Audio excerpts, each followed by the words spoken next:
topic of sustaining Hindu Dharma and Hindus in America. So the main question that facilitated our discussion was, if the influx of first-generation Hindus ends, will we, second-generation Hindus, be able to sustain our core values, traditions, and religion? So the first main problem that we found right off the bat is that many of the second-generation Hindus are not well educated in those core beliefs, values, and traditions, right? We know what we do, but we don't know why we do it. So some solutions we found to that, I have a whole list here. So one is eliminate that language barrier, right? So whether it's Hindi, Sanskrit, or any other language, let's try to learn that. And in addition to that, let's try to have translations within mandirs and within the homes. Let's try to tell the kids why we're doing what we're doing. Second, motivate our second generation by making Hindu culture more trendy. So when I say trendy, keep in mind I'm saying that with the thought that when we're educating the kids about Hindu cultures, we should do it in an educational way, right? Trends end, so we should make sure that the kids are learning something from them.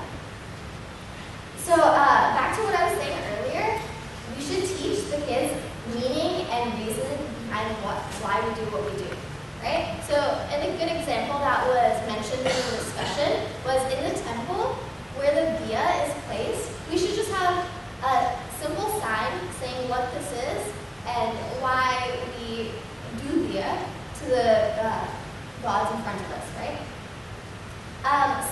Our last main point was bring awareness about our Hindu community to the broader American community.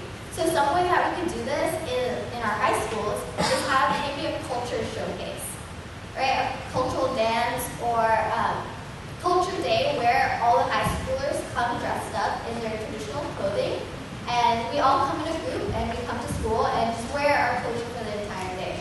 So this brings awareness in a very positive and educational way. Lastly, bring our resources that will facilitate that conversation about why we do what we do in a digital format. So maybe bring this onto an app on our phones. Lastly, learn the history of Hinduism. I think it's very important to know our origins, and if we give the message of lots of positive success stories of Hinduism, that will for sure appeal to the second generation more and make them want to self-study on Hinduism a little bit more. So that was the discussion we had.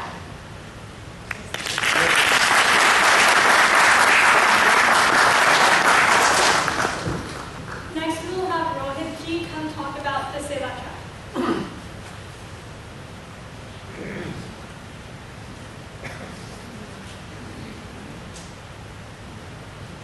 Namaste all. I'm Rohit Nawala, member of HSS and an alumni of UOH, University of Houston. So today I'm going to summarize the topics that were discussed in the Seva track. So the main thing that we all discussed about is disaster management, that is how. So disasters do happen, and if there is something better that they do for us is they make us stronger than we were before. And they also remind us how connected we are as a community, and how willing are we to help others and to promote this seva attitude among others. So what lessons does Harvey teach us? So we should summarize that as things that work and things that didn't. So the things that work are social media communication, the WhatsApp groups, communities forming WhatsApp groups amongst themselves for distributing food, supplies, and all others, and announcements in Indian radio stations. And the next one is local fundraising. We raise funds for our own community, for the benefit of our own society. And then central command centers. So it's there will be a lot of chaos when things like that happen. So if there is a central command center or command station where people receive all the cases summarize them according to the urgency, triaging them and prioritizing them. And then a person calling them and listing out what the requirements are, who is near them and who can reach them quickly, and also who can support them and who has the resources to support that particular case. So we don't need everybody to rush all around the place, and we don't need 10 people to go to a single place and helping a single person. No, we have to prioritize cases and we have to direct the support to the right place. And then what didn't work? Duplication of efforts. So as I have already telling, so different like group of people going to a single location, multiple helps arriving at a single spot, and all that stuff. And the second one is outreach for the organizations. So organizations do have their own bureaucratical issues. So they cannot come out of certain zone, or they cannot accommodate certain people, or they cannot, suppose coming to accommodation, they cannot bring in people because they have carry meat with them, like temples or any other center. So how are we addressing that issues? So it's time to give a second thought. Like, are those bureaucratical issues the primary concern at that situation, or helping the one in need is the primary concern? It's up to the organization, but this thing, or giving a second thought on this thing is really important. And then triaging and prioritizing, I've already told about that. And well, now what can we do better? We have seen what the things that have worked and that hadn't worked. And now coming to the important points that we have to keep note of is one, prioritizing the cases, and two, points of distribution. We have to distribute a zone into different points and have people deployed at different locations so that people can go to that particular point, inform everybody of that particular help locations or hotspots, whatever we might call it, and go ask people to go there for help. And then the second one and the third one is talking about disaster management in our organizations. We never really care about that unless something happens, right?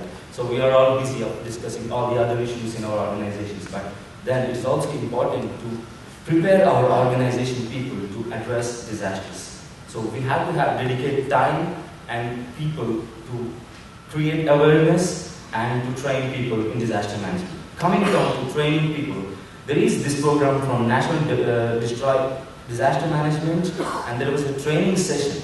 So not everybody of your organization should go or take the training, but at least one member of your organization can take the training, and it is like training the training. If you take that disaster management training and if you can impart some knowledge from that to your organization members, that would be really great. And then there are so many points here. I don't want to consume much time, and then I'd like to go guiding volunteers. So there will be so many people around us who are willing to help, but they don't know where to go, what to do, and how to help. So we should be really cautious about getting help from the ones who are in need, and also make sure that these people won't fall in trouble. We have to really train them well and guide them and direct them to the right spot. Somebody from the organization has to take the responsibility. And when it comes to group work or connecting with different organizations, there are different mentalities. Like after a few days, as one of our members rightly pointed out, after 3 or 4 days, people will start calculating things like our organization did this thing, our organization did this thing, and it's not the time to calculate scales and all this stuff. It's time to help any organization that approaches us, give them what we have, and take help from different organizations. Okay, so make sure the communication happens well the next time if there is any disaster. And well, I think I've covered almost all the points. And storage spaces, another important point. Make sure keep a note of all the storage locations in your area, and if there are some restrictions, note it down beforehand. Okay, some restrictions with people entering or food that is bought in and all those things. So that's all I have. Thank you so much for giving me this opportunity.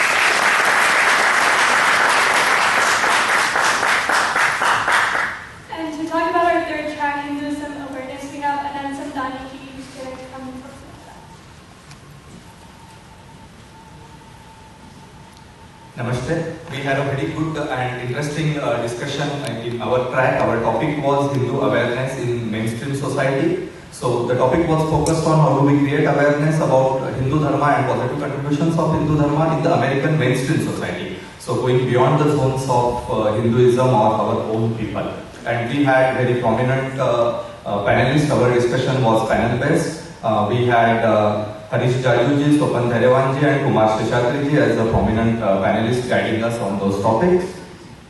Topics we discussed were educating the mainstream society about Hindu Dharma, and there are several subtopics or sub-parameters within that. Educating politicians, we can do that being part of it, as well as celebrating prominent Hindu festivals like Raksha Bandhan or Diwali with our group of lawmakers and making them better understand what Hindu Dharma is. Administration and law enforcement can be achieved by doing seminars. I would like, it was also mentioned that HSS in Dallas conducted 12 seminars with law enforcement agencies, and we in Houston conducted one, educating law enforcement officers about basics of Hinduism so that they know a micro-minority exists and their ways of living are little different, but they positively contribute to society. Also celebrating Hindu festivals like Raksha Bandhan, which is a good opportunity to reach out to them and thank them for all their services, and by the way creating awareness about your positive contribution. Educating the educators was third one. We do programs like Guru Vandana, wherein we invite teachers and thank them for giving us knowledge, or doing certain events or seminars at school. Another was media and educating general public through that. So media has now many dimensions, mainstream media and social media, effectively using that.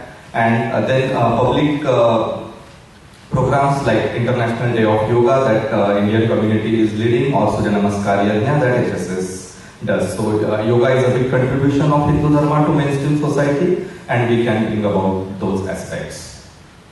In general, it was thought that we have many positive contributions and we need to bring them to the society. Harish Jajuji, who is a well-known name in Houston Hindu community and he served as a city council for 6 years, mentioned about very importance of real public service, and we give a lot of focus on national politics, but we should not stay away from that, but give adequate focus to what's happening in your local level, as well as exercising our voting rights, so that we as a group will be counted and probably Hinduism will be better understood, so that will be a two-way channel. Swapan Dhairewanji, who is a CPA and involved with several community organizations, gave us a glimpse of 2030 India, and as well as the importance of economy when times like Harvey comes and Indian community came out and helped mainstream community, and that was also well recognized. As well as he had a dream of having credit union and financial institute. We don't have any in Houston Hindu community, which can help our new entrepreneur and our economy grows and we positively contribute to Hindu Dharma. Kumar Seshatriji is a prominent journalist for 41 years, and he pointed out that when it comes to media, ignorance is more of a fault than misrepresentation. So whenever it comes to misrepresentation or misunderstanding of Hindu Dharma, more often it is ignorance, and we should come out of our zones, make friends with mainstream media editors, write blogs, invite them to our events. They may or may not come, but by doing this process, we at least start something and take care of mainstream media. Few other points also came in our discussion, like mentoring for public service, or we went little bit into youth zone and discussed about effective parenting and how to educate kids and how we ourselves get educated, know Hindu Dharma, know more of Hindu Dharma every single day, because there is a lot to know. We also touched intricacies of interfaith marriages and how to tackle that issue, and then importance of self-spirituality. So a lot was discussed because topic was very vast, and I hope this community will learn and share things from each other. Thank you.